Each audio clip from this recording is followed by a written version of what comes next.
Welcome to the Salmon Runs YouTube. Enjoy the video. Japan's modern work intensity began during rapid post-war growth in the 1950s and 1960s. The nation rebuilt industries quickly and prioritized economic recovery and stability. Companies rewarded employee loyalty with lifetime employment and seniority-based pay systems that lasted decades. Workers reciprocated with long hours and personal sacrifices for company success and national pride. This model strengthened interdependence between firms and households.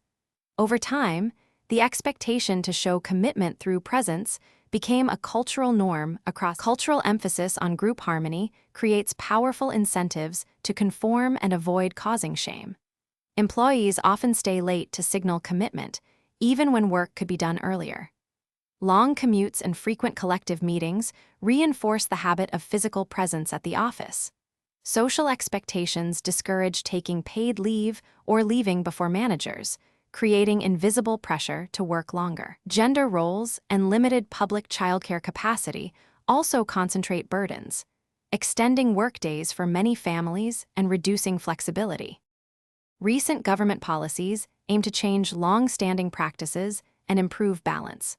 Work-style reform laws introduced overtime caps of 45 hours per month in many cases and encouraged paid leave use. Employers are slowly adopting telework and flexible hours to reduce commuting and presenteeism.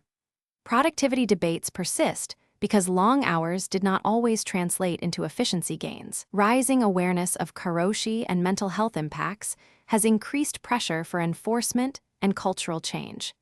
Change is gradual but visible in many. Thanks for watching. Consider subscribing if we helped you.